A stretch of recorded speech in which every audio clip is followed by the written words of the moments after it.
जय माता दी दोस्तों। मेरे YouTube channel the narrative nerve की तरफ से आप सभी को चैत्र नवरात्रि की बहुत सारी शुभकामनाएं।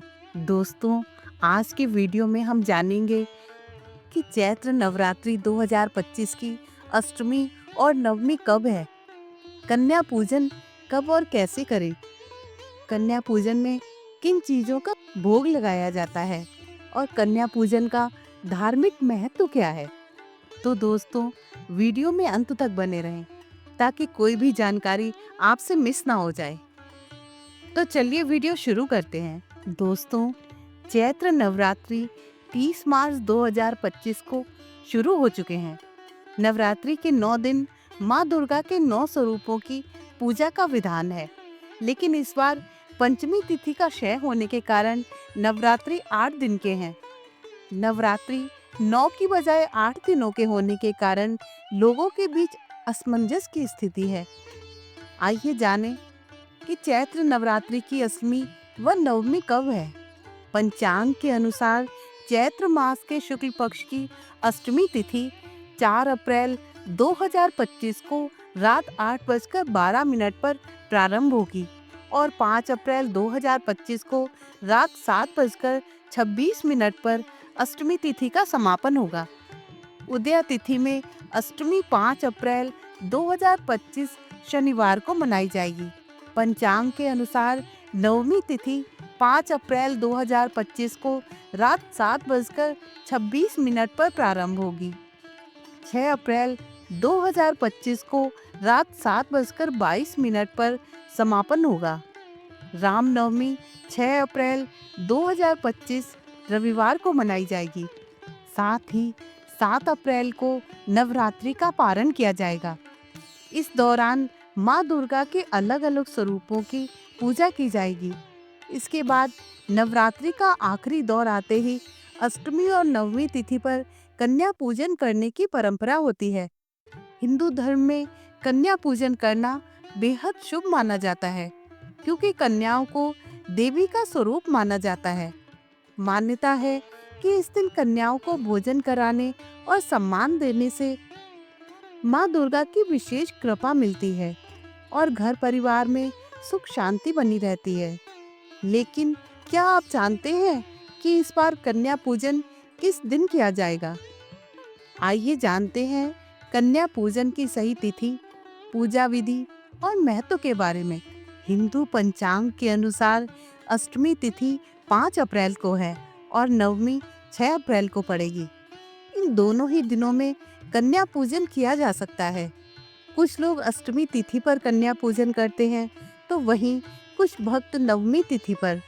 इसलिए इस बार अष्टमी तिथि का कन्या पूजन 5 अप्रैल को और नवमी तिथि का कन्या पूजन 6 अप्रैल को किया जाएगा। आइए अब जानते हैं कन्या की पूजन विधि के बारे में। इस दिन सुबह जल्दी उठकर स्नान करें और स्वच्छ वस्त्र धारण करें। 9 कन्याओं को घर पर आमंत्रित करें और उनका स्वागत करें। कन्याओं के पैरों को धोएं और उन्हें आसन पर बिठाएं। कन्याओं को रोली, कुमकुम और अक्षत का तिलक लगाएं। कन्याओं को फल, मिठाई और हलवा का भोग लगाएं। कन्याओं को उपहार दें और उनके पैर छूकर आशीर्वाद लें। कन्या पूजन में तामसिक चीजों का उपयोग ना करें। इस मौके पर कोई काम ऐसा ना करें जिससे कन्याएं दुखी हों।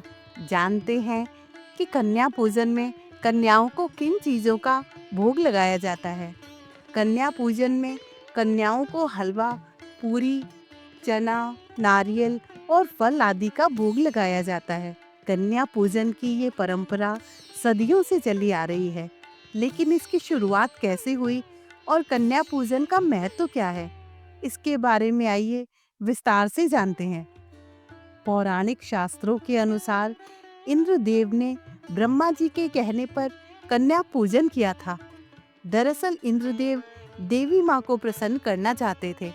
अपनी इच्छा को लेकर इंद्रदेव ब्रह्मा जी के पास पहुँचे और उन्हें माता दुर्गा को प्रसन्न करने का उपाय पूछा। ब्रह्मा जी ने इंद्रदेव से कहा कि देवी माता को प्रसन्न करने के लिए आपको कन्याओं का पूजन करना चाहिए और उन्हें भोजन कराना चाहिए। ब्रह्मा जी की सलाह के बाद इंद्रदेव ने माता की विधि विधान से पूजा करने के बाद कुंवारी कन्याओं का पूजन किया और उन्हें भोजन कराया। इंद्रदेव के सेवा भाव को देखकर माता प्रसन्न हुई और उन्हें आशीर्वाद दिया। ऐसा माना जाता है कि तभी से कन्या पूजन की परंपरा शुरू हुई। नवरात्रि में माता दुर्गा के 9 रूपों की पूजा होती है। पूजन में 9 कन्याओं को ही बुलाने की परंपरा है, जिन्हें माता दुर्गा के 9 रूपों का प्रतीक माना जाता है। इसके साथ ही एक बटुक भी कन्याओं के साथ होना चाहिए, जो भैरव का रूप माना जाता है। जो भी भक्त विधि विधान से माता की पूजा आराधना करते हैं और कुमारी कन्याओं का पूजन करते हैं, उन्हें माता का आशीर्वाद प्राप्त होता है।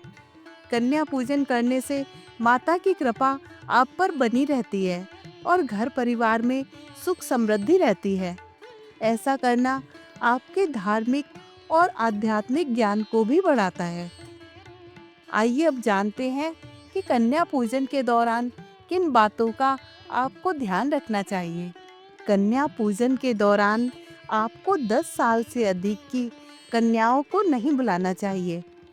कन्याओं को भोजन करवाने से पहले उनके पैर जरूर धोएं।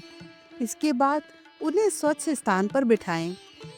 कन्याओं के पूजन से पहले आपको माता रानी को भोग अवश्य लगाना चाहिए। तो दोस्तों, आपको ये जानकारी कैसी लगी?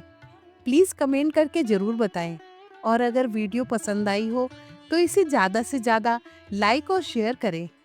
चैनल पर अगर नए हैं तो इसे सब्सक्राइब भी ज़रूर करें। धन्यवाद। हैप्पी नवरात्रि।